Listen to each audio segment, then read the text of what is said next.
Ball natin. Mga poste. Ano yung maingay?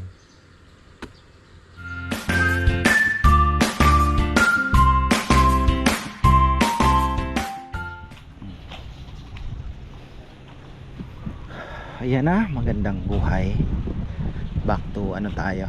O si Kongkong sabi ko tulungan na itong magdilig si ay maghukay si Rizal Sinyo. Diniligan ko na yan eh. Pag diniligan ng gabi, wag nang diligan ng umaga. Ayan, walang ano si Marco kasi nasa tawag dito Gatchawin. Ito nga pinapalinis ko sa kanya hanggang ngayon wala pa din.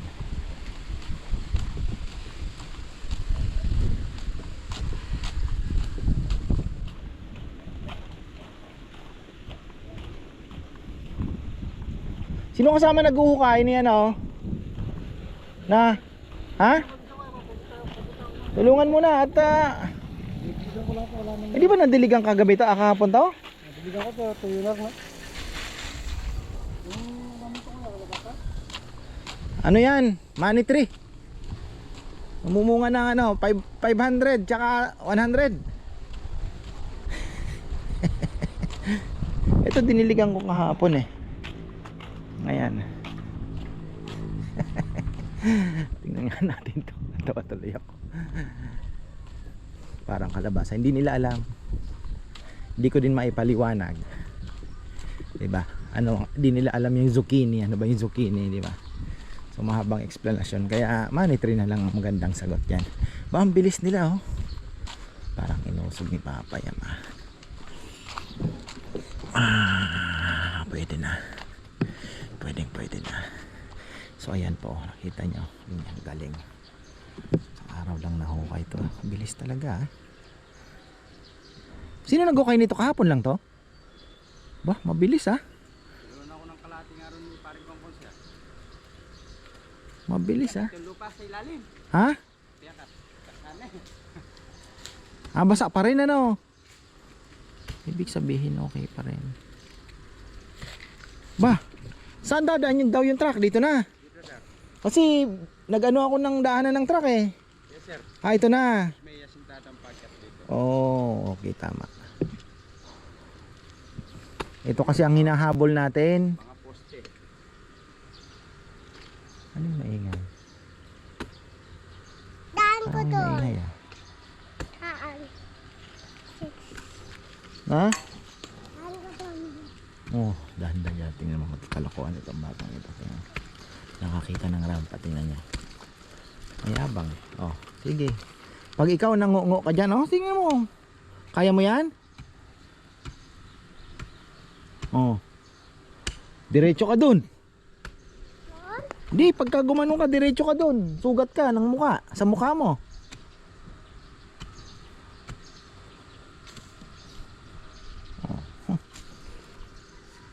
Dito. Laki-laking tambak to, no? Hindi kasi inaano ko naman, ang iluluwag talaga ng parking ang hinahabol ko eh. Ito mag-harapan yung sasakyan niyo sir. Sana mga habol. Ang inaano ko lang pag nagmamaniobra baka hindi din kayanin. Ayun na yun sir, basta dito yung sasakyan. Sa gitna, libre, malinis Hey! Hindi sir, nakapaganya yung mga sasakyan May guhit. Para pag lumabas, diretso na nakano. Mag-aaralan natin kung diretso tayo o naka-slant. Kasi kung naka-diretso, pwede siyang kaganon muna tapos atras. Shoutout pala kay Brother Jim. Alala ko kayo. Brother, maraming salamat. Ang dami po kasing concern din sa ating pagka natapos na natin ito. Susunod, next step naman tayo. Dito kasi maganda daw sana may parang falls dito maganda. Pero inaano ko kasi ito, may Poso Negro na po dyan. Diyan yata itatayo ni Bebe yung kanyang mga rooms. Kung ilang lang pang tingnan yung batang ito. Tapang talaga. So nga andito ang sasakyan hanggang dito. Tapos mayroon pa ditong naka hanggang dito. Naka ganun din. 'Di ba? Yung mangga parang ano, ay tama lang. Tama lang yung mangga. Na ano, dito lang. Mamatapang ka ng choy-choy ka. Ang bagong ligo si ano Mocha. Dito. Dito. Tama lang. Dito tayo mag semento. Ito kasi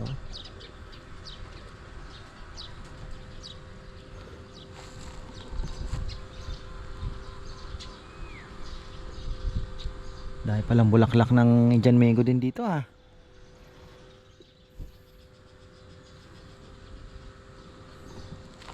So ganyan kalawak. Pero ako siyempre inaano ko pa din yung mga best options natin. Kung ayan po yung parking area natin na main parking area na sa tingin ko kakapusin pa rin talaga. Kakapusin pa rin po yan. Tingnan mo ito. Kulit. Natakas na nga ako sumunod pa rin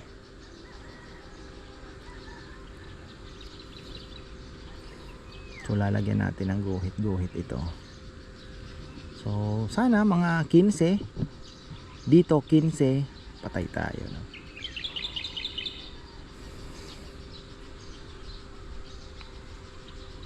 Limang 15 mga 16 hindi kaya 20 dito. Tingnan natin baka pumasok pero alanganin ko ang 20 sasakyan dito. Hindi naman nagsasabay-sabay, may umaalis, may pumupuan, di ba? Tapos yung dito na lang, ipapadagdag ko po ito. Susukatin ko si Cardo kasi mahaba si Cardo ano natin yan kung sukat ba. Ito pwede nating ipalipat natin tong poste, ididikit natin dito. So ito pwede nating sementohin pa. Makakakuha tayo dito ng 3 sasakyan. Diba? Dito na lang ang maniobra. May guhit dito. Isa, hindi kakayanin. Dalawa lang siguro dito. Hanggang 2 lang tayo. Ayoko kasi mag-sacrifice ng mga puno din. Dahil mawawala yung farm look ng ano, diba? Yung dito nga tingnan nyo. Ayaw din ni Bebe. Sabi niya, papaputulong ba yung mangga? Sabi ko, na-discuss ko lang. Marami nagsusumbong sa kanya Maganda na din yan, di ba? Marami nagsusumbong sa kanya. Kasi, ayaw niyang paputol. Sabi ko, mapuputol tayo. Kasi kung let's say dito, di ba? Kung hindi mo puputulin to, talagang may imbis na magiging sabihin mo ng 4, magiging 3 lang ang magagawa mo. Imbis na 5, magiging 4 lang. Kasi malaki din po ang kakaining space nito. Kung isasagad natin dito hanggang doon, ang mangyayari niyan, yun matitira. Ito, may iwan, mapuputol. Isang butas na lang po siya. Isang gano'n na lang, tapos mag-division na lang tayo. Unlike doon sa iiwasan natin to, mapuputol po yung tingnan nyo ititira mo sa nga ganun din. Talagang may ganun tatamaan talaga. So laki po ng iiwasan. Malaki yung iiwasan sa pagdating sa bubong. Pero kung isang butas na lang yan hanggang doon sa dulo, di ba? Marami din sasakyan ang dito sakripisyo. Hanggang doon, malaki po ang space na ma-maximize natin, titipid natin para isang kubo pa o isang space pa. Kasi isang butas po yan. Ang plano natin dyan, isang butas. Tapos may kada, kunyari, isang pang table and chair na bench na may sandalan, lamesa. Tapos may space na siguro kasya lang ang tao, isahan, and then upuan na naman, and then mesa, upuan, gano'n na naman, may space na naman. Hindi naman po dikit-dikitan na magkakadikitan ng ulo. Lahat yun may daanan sa gilid para medyo may privacy pa rin. At di ba kung may pag-uusapan man o nagkukwentuhan, hindi maghalo-halo yung ano. So yun yung mga nasa isip ko. Kaya lang si Bebe baka sabihin niya, sayang yung ano, magtipid tayo ng pagdidikitin kagaya nung doon. Mas gusto ko yung may space. Kahit medyo kakain talaga, kakain, pero mas organize yung datingan kasi bawat gilid may daanan. So depende pa rin yan sa kanya. Pero para sa akin yun na po yung best design. At yun nga, sabi ko yung gitna sana may daanan din, pero yung ng iba mahaba po yung kasi kaya natin ng ano yung long chair sana hanggang dito. 'Di ba sasagad tayo dito. Tapos may upuan dito. May daanan daw dito sa dalawang kanto. May daanan. Pero ang gusto ko sana magkaroon pa ng isang daanan pa dito sa may gitna nung upuan, kasi nga yung mga lumalabas na gustong lumabas na ano, hindi na may istorbo yung nasa gitna. Kasi ang mangyayari, lamesa rekta tayo hindi na po kagaya niya, rekta tayo. Kaya kung mahaba, maganda sana mas mahaba para mas marami ang magkakasya, di ba? The longer the better sa upuan. Ang issue lang is paano pag nasa gitna ka, gusto mong tumayo. Kaya gusto ko magkaroon sa gitna ng daanan pa. Yun lang naman po yung ano natin. So let's say ganito, kagaya nito. At least kung tatlo ang nakaupo, sa gitna may daanan, another tatlo. So 3, meron ka ng 12. O kung may tatlo ka pa doon sa, o dalawa pa dito sa may gilid, plus dalawa yung doon, diba? So how many ano na, ilan na, diba? Marami na. O kaya open mo na yung dito, yung doon na lang po ang may upuan. Pwedeng mag ano na lang, additional ka na lang kung gusto mo yung bangkito na lang. Ano naman ang bitbit na ito, pwede naman. Yun po yung mga ni-imagine ko na ano. Tapos dapat ang lamesa malapad. Mas malapad po ang lamesa para kasi yung mga ano natin, customers, lahat gusto tikman. Minsan hindi na wala nang mapaglagyan sa lamesa. Kaya kailangan mas malapad po yung lamesa, mas maganda. So excited na po ako dito. Actually excited na po ako dito. Kasi dito naman po sa amin, yun nga, ang pinopromote po namin dito is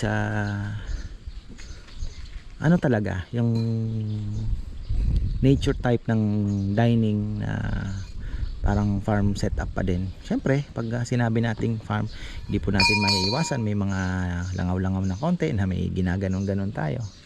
Given na po yun. Pero ang kapalit naman po nun is yung presko, hindi yung typical na naka-aircon ka na, di ba, kumakain ka.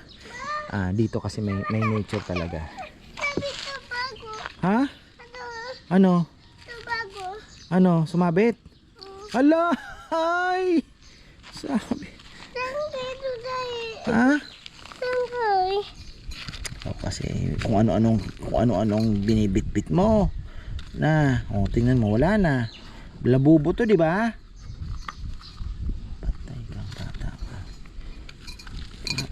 Yan na. Lagi ka nang mag-sleeper, no?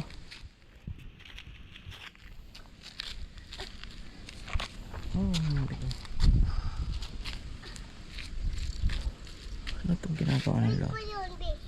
Ha? Ay, uwi ka na tayo. Tara na. Ano bang ginagawa nito ni na Rambo? Mukhang naglilinis Hatid ng baboy sina Sebi, si ka-farmer Anthony, mayroon din naman po na ano.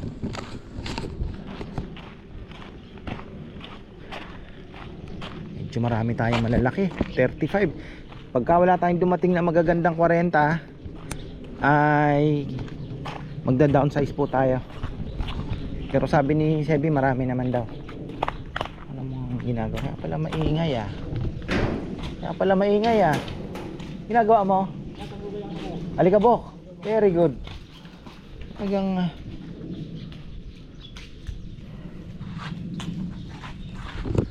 di na natapos yung tinatiles ni Rambo ay ni Junjun dito. Di na natapos yung tinatiles niya. Anak ng tipaklong. Ay. Sa litsunan. Grabe ang dahon, no? Wow. Ito, ang ano sana, ang ganda sana ng ganitong setup din. Baka ganito ni Bebe. Pero ako, ayaw ko sana ng ganito.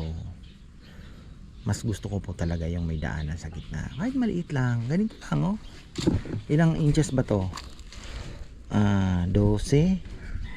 Oh, so mga 18 inches na kasya lang yung isang tao na dumaan sa gitna. Tapos upuan na naman. Tapos ganun na naman. Yung mga division. 'Di ba? So ito kumpleto na po ito. Electric pan na lang pala ang kulang. Di man ako nakabili. Dahil kanina yung barako kasi barado. Ay barado. Ano? Flat. Ngayon nag Ford Ranger kami. Sabi ko magwi-withdraw na lang ako kako dahil nandun naman yung parkingan sa may BDO Network Bank. May ano doon, ATM machine. So ayun na nangyari. Pagbaba ko nag balance inquiry. Alam mo ang laman mga farmer, 200 petot. Sinagad pala ni Bebe nagbayad kay Sebi ng baboy. Oo, malaki-laki kasi kaya sinagad niya. Sabi ko, Bebe, huwag ka magsasagad ng ano kasi kagaya niya, no. Nangutang ako kay Lulu. Buti pinautang ako ni Lulu kasi namili ako ng gulay na ano, gulay na pang lumpia. Ayun. Tara na. Oy, nagpaka na naman. Sut mo yung ano mo. Tara, kunin mo na yung bike mo. Bitawan mo na yan. Bitawan mo na yung anong yan. Sige na. Kunin mo na yung tsinelas mo. Hindi bigwit yan. No? Hindi bigwit yan. Kunin mo na yung tsinelas mo tapos bike. Tara na, uwi na tayo. Sige na. Oh, kunin mo na yung bike. Kunin mo yung slipper mo. Suot mo yung tsinelas mo. Oh. Oh.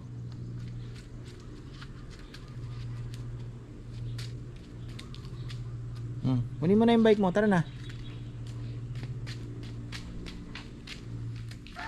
Ang sarap ng ganitong may anak kang sumusunod-sunod sa iyo. Farmer, sabi ko nga mabilis lang ang bata talaga lumaki. Saya naman ako sa ganitong ano. Thankful syempre, 'di ba? Choy-choy na to. Tama. Galing. Diyan gusto niya pa talaga diyan.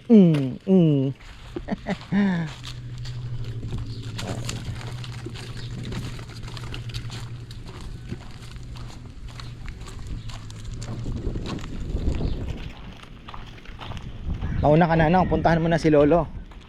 Plus 10 na naman pala. Coffee time na naman.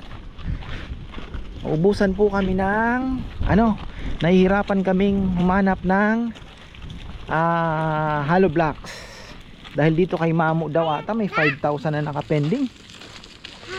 Yun ang problem. Kaya ewan ko kung saan po maghahagilap ng hollow blocks ngayon.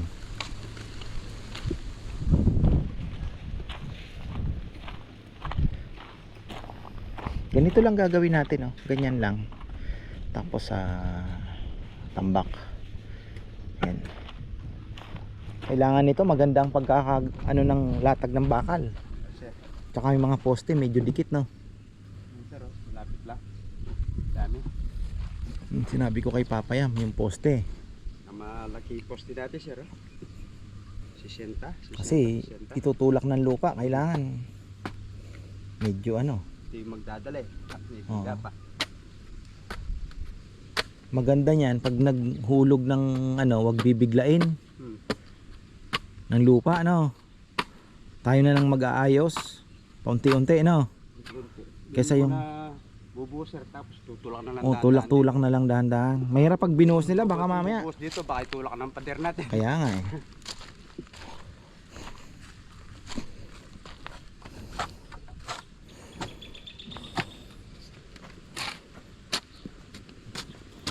Ibig sabihin yung mangga may nasisipsip pang tubig kasi malambot pa, no? Okay. Na, putik pa eh, no? Okay pa, no? Ibig sabihin. Marami na nasisip ng tubig sa baba, oh. Oo, meron. Oo, meron pa. Dapat. Ibig sabihin, okay pa yung mangga na yan.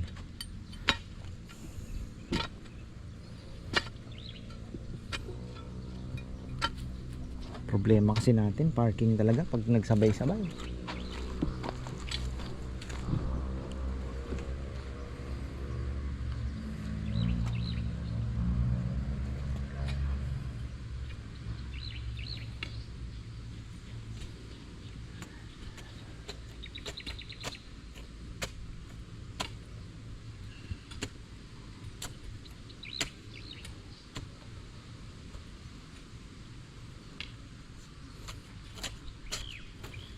CR pa, kinakapos na rin. Hindi ko nakalahay na, di ba? Daming tao. Oo. Mga tao, sir. Di mo ma-imagine na ganun palang magiging, sana magtuloy-tuloy, pero sa ngayon talagang minsan humihingi din sila ng ano pa, butas. Gagawin na lang natin tong pang ano, yung dalawa pang babae, tapos may urinal naman tayo. Tapos ayun, may male and female nga, o ayan nakalagay. Kung siyempre kung gusto mo din lalaki di pa na dudumi o ano, pwede niyang gamitin. So parang ano na siya, yun, puro pang babae ito, male female, tapos yung talagang urinal, ganon. Tapos worst come to worst, na talagang kailangan, eto, pwede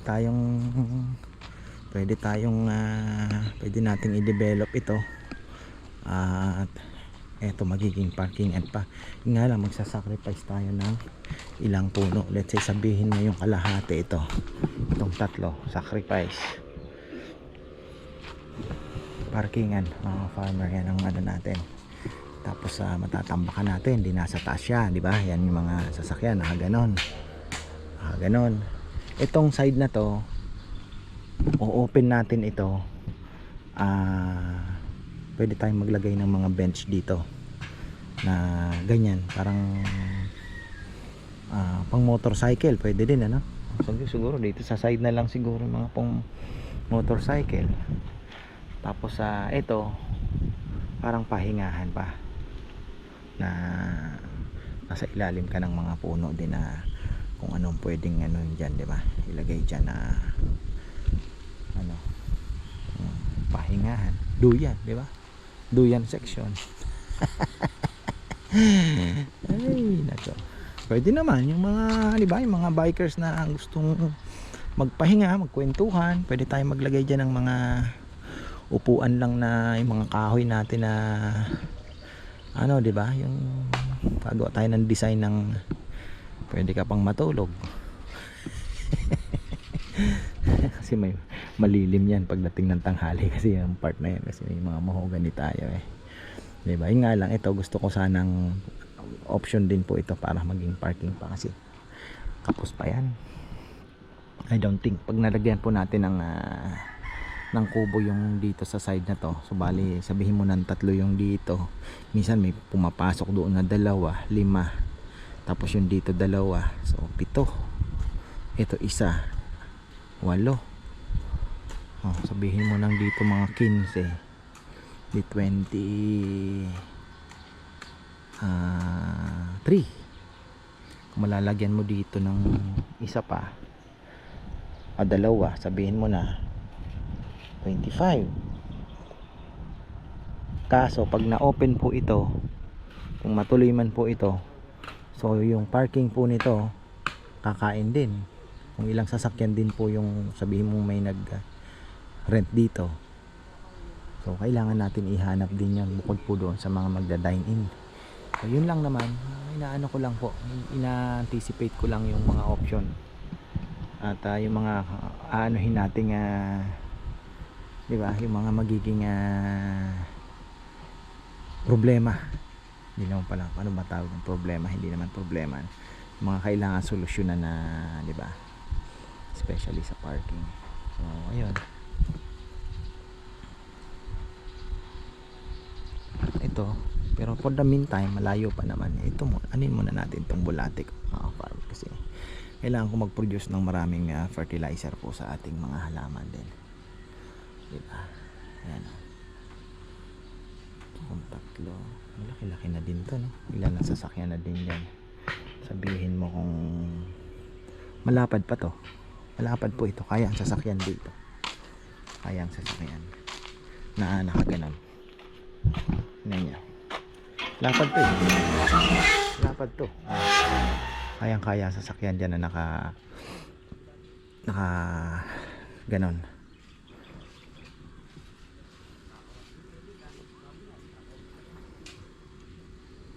Ang kinaganda ng lugar po na ito, kasi yun, ilang beses ko na din pong sinasabi na as much as possible gusto ko pong ikip yung Sabado-Linggo lang talaga.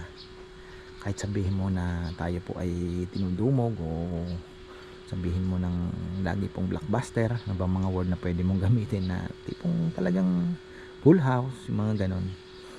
Eh kung madagdagan man po yung mga customer, meron tayong room for expansion. Unang-una yung mga kubo, marami po tayo. Ito hindi ko pa nga ginagalaw yung part na yan. Magiging parking din mo po yan for the meantime, pero yan po ay pwede pa pong lagyan niya ng, diba, space pa yan para sa expansion. Tapos yung dito, tapos yung kitchen pwede mo namang iusog, lakihan na. So marami po tayong pwede pang usugan. Yung tao mabilis lang naman humana. Marami po tayong nag-a-apply nga dyan ng mga OJT, kaya lang inuuna ko po yung pamilya ng aking mga tauhan din, kasi alam nyo na, inflation po napakabilis, napakataas, ang bilis pong tumaas ng inflation. So inaano ko din yung kung paano nila tataguyod yung pamilya nila sa maaluan na paraan, ano. Kagaya yan, si Nenel, si Kat na andito na, si Kat kakatulong na din po. So si Rizal kakatulong na din, kakatulong na din yung asawa niya. Si Rambo, si Jaisel, wala na yan, okay na yan, hayahay na ang buhay nila. Si Jomar kailangan po, kasi walang trabaho yung asawa niya. So siya naman ang gusto ko pong idagdag din. Si George, si Rose Ann pumayag naman, sabi niya gusto niya naman daw magtrabaho. Sabi ko sige, kasi para naman makagaan-gaan sa inyo, di ba? Si Jomar lang nagtatrabaho, mahirap din. So next Saturday, God willing, makakasama na po namin siya. So dagdag pwersa. So marami po tayong pwedeng ba?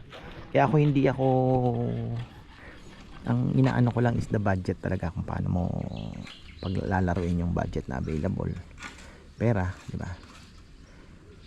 Paano natin lalaruin na makapagpatrabaho, makapag-operate, makapag-expand. So yun po yun lang ang aking inaano din, kailangan ko ding gawin. Hindi po kagaya nung nakaraan talaga na 3-4 years ago na area lang tayo ng area, malalim yung balon. Pero ngayon mahina na po kasi si Daddy Whitey, kaya lalaro na lang natin. So ayun, pero awa ng Diyos, siyempre hindi naman po ako naman naniniwalang ang Panginoon ay sapat pa rin po yan. Hindi naman po magbibigay ng sobra-sobra, diba?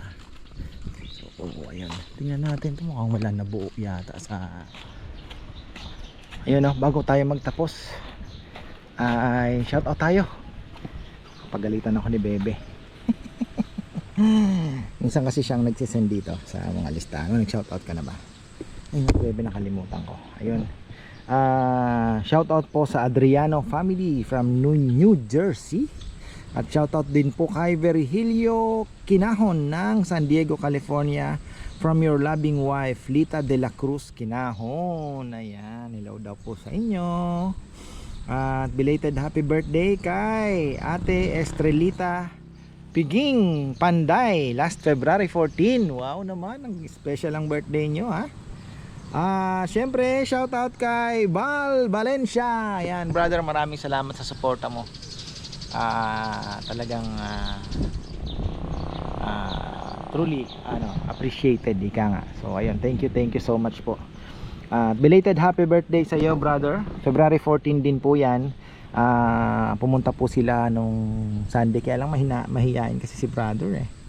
So ayun, thank you so much. Marami pong salamat sa inyong pamilya din at sa suporta mo, bro. Thank you. Ano pa ba? So ayan, nakita niya naman po, mabilis naman nakapagugay. Mabilis itong tatay ni Rizal eh. Wala tong petik-petik eh. Talagang trabaho po yan. Kaya sabi ko nga kay Papa Yam, kunin natin dahil yan eh mabilis. So at least sabi ko nga, yung mga inaalagaan ko dito, yung mga family din po nilang inuuna ko, kagaya ng nakwento ko na ba? Yung kagaya ni na Puroy, Nel Rizal, yung family po na yan, magkakadugtong po yan. Tapos si Rambo, ayan, magkakadugtong din po yan. Halos dalawang pamilya lang po itong mga ito. Si Kongkong, pinsan niya ni Jomar. Si Nakatlin, pamangkin niya ni Kongkong. Magkakaano po yan, ganun pag pinagdugtong-dugtong po ninyo. Tapos siyempre asawa ni, ayan na, ano yun? What is that? Maybe it's buhangin or graba. Ayan. So ayan, marami pong salamat at magandang live.